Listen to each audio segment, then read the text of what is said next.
What's up, guys? My name is Juan Jose from Juan Jose Gaming, and today we're going to do things a little bit different than what we've been doing normally. Now, I'm going to be doing a little bit more of gaming news today and going on into the future. I'll be posting, periodically during the week as things are announced and trailers are shown. And so I am going to be posting a little bit more about gaming news and also cool things with movies and stuff like that. I'm going to be sharing some trailers that came out this week and tell you what I think about those movies. So going on into it, I went ahead and kind of reached a little bit into last week, only so because I feel like PSX, PlayStation Experience, was a really big deal in the gaming community, and I wouldn't be doing this channel justice if I just left that out. So I'm gonna be going over that. I'll be going over the new trailers that were announced this week, and also going over some reviews from the games released this week. So let's get into it, alright?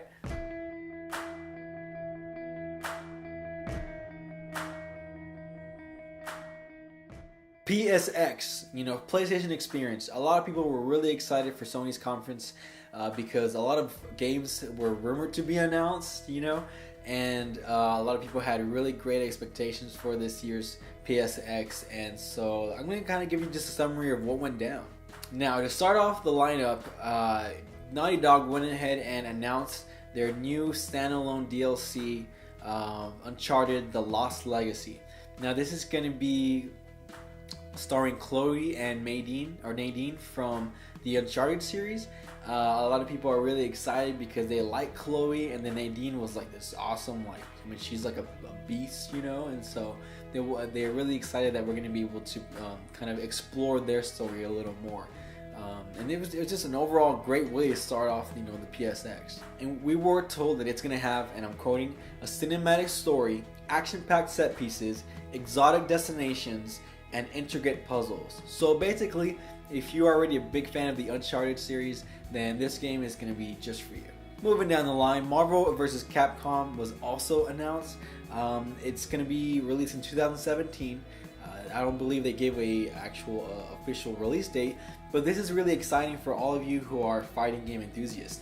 I know some people are really serious about fighting games, and Marvel vs. Capcom, it's one of those games that can make or break a generation or a console depending on whether they have this game or not.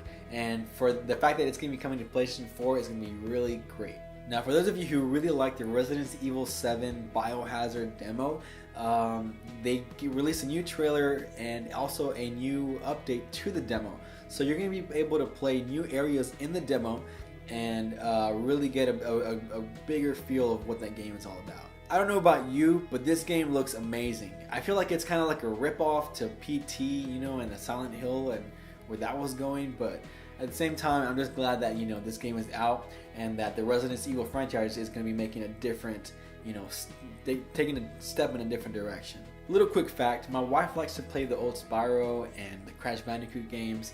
Well, Activision announced that they're going to be remaking the original Crash Bandicoot trilogy. This trilogy is going to include Crash Bandicoot 2, Cortex Strikes Back, and then Crash Bandicoot Warped, which I feel a lot of people felt like that's probably one of the best Crash Bandicoot games. So if you really like those games and you really want to get a good dose of nostalgia, then I feel like that's going to be a really great release whenever it comes out. I'm not sure when it comes out, but when it does, I know that you should keep it on your calendar so that way you can go by GameStop or get it online and just be ready to play it on your PlayStation. And of course, it wouldn't be PSX with some more insight on The Last Guardian. I'll be talking a little bit more about The Last Guardian since it was released, and I'll be kind of going over the reviews for that game. But again, they had this at the PlayStation Experience just to kind of give a little more tease for whenever the game was going to be coming out later on next week. I mean, probably the biggest news out of PlayStation X was The Last of Us Part 2. Like, they're making a Part 2 to that game. A lot of people loved the first one. I personally feel like it was a masterpiece. The ending couldn't have been better. I do have some reservations as far as Part 2 because I feel like, man, the story was so good. I don't want anybody to touch it. But at the same time, Naughty Dog has been doing such a great job of their storytelling and in the direction of their storytelling and where they want to take their characters and their franchises, that I feel very confident in knowing that these people are working on it and they have our best interests in mind. And these things, like for Horizon Zero Dawn, the Marvel vs. Capcom, Uncharted: The Lost Legacy, and then The Last of Us Part 2, they have panels for these things where they talk to the creative directors and the producers and the developers. So if you want to look at more of that, I'll leave the link down below to all of these that I mentioned here, and also just to the PlayStation YouTube channel, so that way you can look at other ones yourself. Because really, this is just of what I felt were the highlights of PSX. They announced a lot of other different things, but I feel like these are the ones that stood out to me. If I left anything out, be sure to leave it down below and start a conversation down there and tell me what you think about which things got you excited from the PlayStation experience and what things you're looking forward to in the future. Moving on to more general gaming news, the Switch was demonstrated on Jimmy Fallon on his show. The CEO of Nintendo USA, let me see if I'm saying this right, Reggie Fils-Aimé, he kind of gave a demonstration of the Nintendo Switch, and Jimmy Fallon was just freaking out. Like if you go check it out, and again I'll leave the description down below. The whole time Jimmy Fallon was like, "Oh my gosh, I can't believe this! I'm freaking out." You know, but yeah, it looked really cool. It looked really seamless to how he was able to take the game, I guess you would call it the gamepad, I don't know what you would call it, off of the main dock, and how seamless it was just to continue playing what he was already playing. So that was pretty cool. I knew he was excited, and yeah, I thought that was pretty neat. So this is the part where I do the review roundup.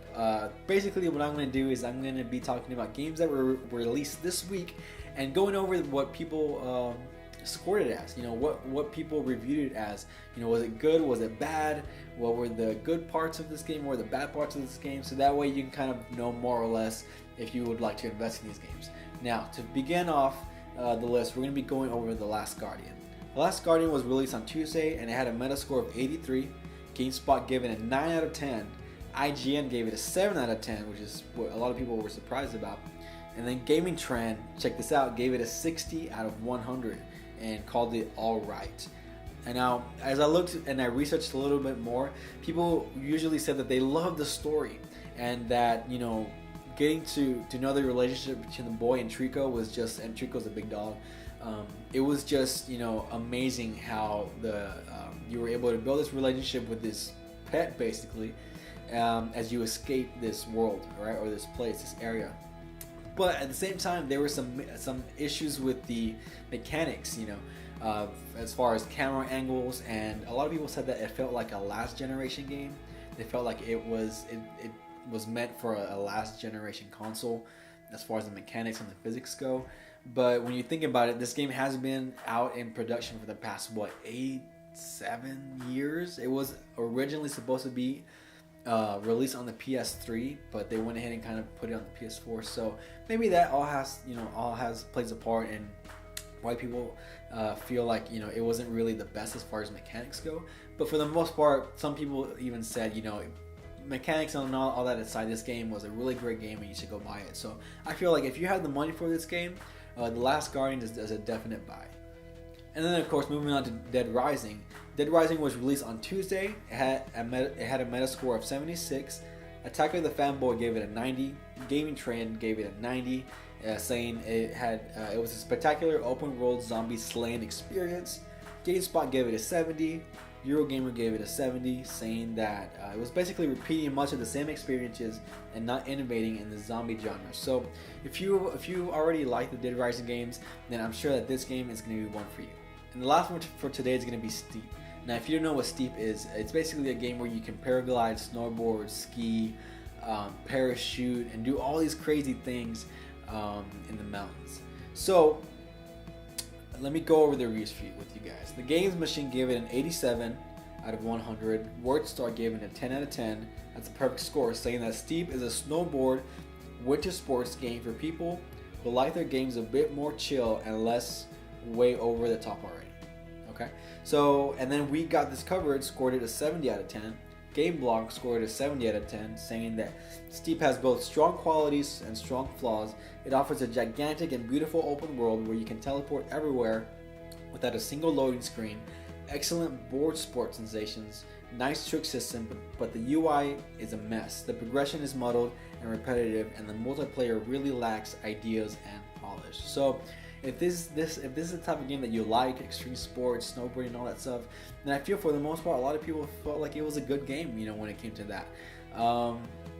Some people said the UI was a problem and things like that. So basically, it's you know, I will probably rent this game before I buy it. You know, rent it at a Redbox or something like that, or watch a walkthrough or a playthrough and really see if this is a game that I like to invest my money into. So yeah, so those were the three games: The Last Guardian, Dead Rising, and Steep. Moving on to the next segment, this is what I call the movie corner. This is where I go over trailers and movie announcements and kind of let you know a little bit about them, their release dates, and really just my overall opinion. So let's get into it. And the first story on the list was when Paramount released a new trailer for Transformers: The Last Night. Now this is going to be coming out June the 23rd, and I feel like if you like the Transformers series, which I feel a lot of people do, some people don't, you know, then this is going to kind of go more or less in the same direction that those others went, and there's going to be a lot of action. It's going to be there's going to be a lot of explosions, but for the most part, it's going to be a good movie. The next one is The Mummy, featuring Tom Cruise and Sofia Boutella. I don't know if I'm saying that right. If I'm saying it wrong, I'm sorry. But it's going to be released on June the 9th. Now, I thought this was going to be like a spin-off or a continuation of the older Mummy movies that came out like in the 2000s. But when I saw this movie, this trailer, I was like really surprised and really excited because it looks like a really good action movie that doesn't have, you know, like that light humor that the original ones had. So if you're into this kind of stuff, then I'm sure it's gonna be a really good movie for you. Now the next one is gonna be The War for the Planet of the Apes. I loved the last two Planet of the Apes movies, and when I saw this trailer, I was like mind blown, right? It's gonna be released on July the 17th, which of course is gonna be a summer blockbuster. I don't know where it's gonna go from here. I love, if you've ever seen the original ones, I think there were 5 original Planet of the Apes movies. I'm not sure if it's really staying true to those. I think these new movies are a little bit different, and they kind of have a different story to tell.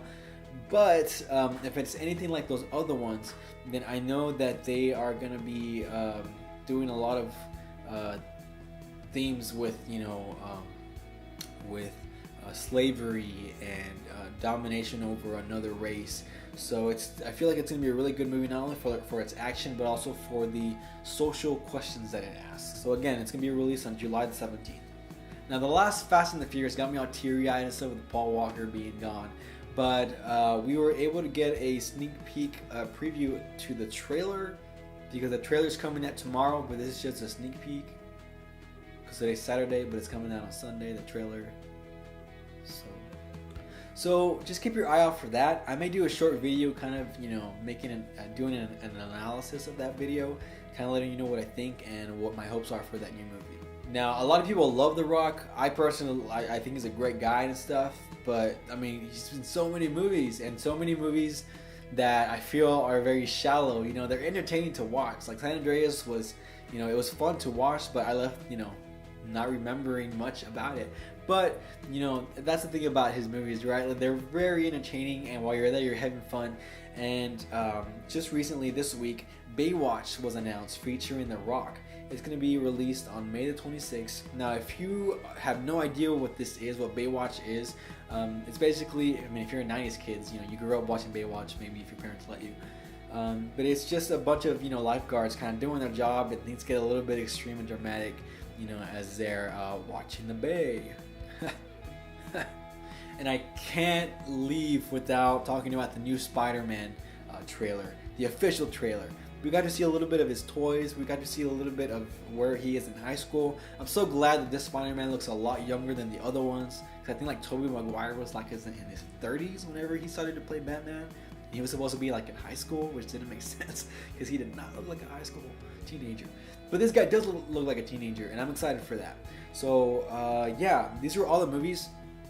Look guys, I'm going to be, like I said earlier, I'm going to be doing periodical videos throughout the week. But if I miss anything, let me know down below. I kind of really just stuck to the what I thought were highlights this week. There's a bunch of stuff that I left out that I feel, you know, they deserve their own video by themselves or for themselves. But yeah, go ahead and like and subscribe. Let me know what you think about these videos. Is this something that you think, you know, would be beneficial for you?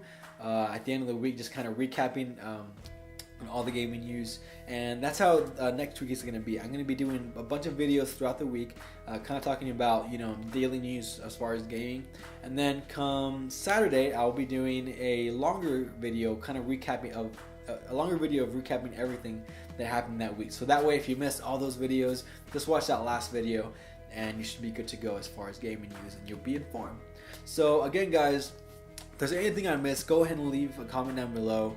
Let me know what you think about these movies, what you think about these games, what you think about the review for these games, and then we'll go from there. But I really think you should subscribe. Like, I really think you should, like, subscribe, you know, because when you subscribe, there's like this telepathic connection that we have now, you know, like you'll be in my head, and then I'll be in your head, and then, like, you know, we'll be like connected, you know, like connected. So I highly recommend you subscribe, okay, because I want to be connected in a deep, intimate level.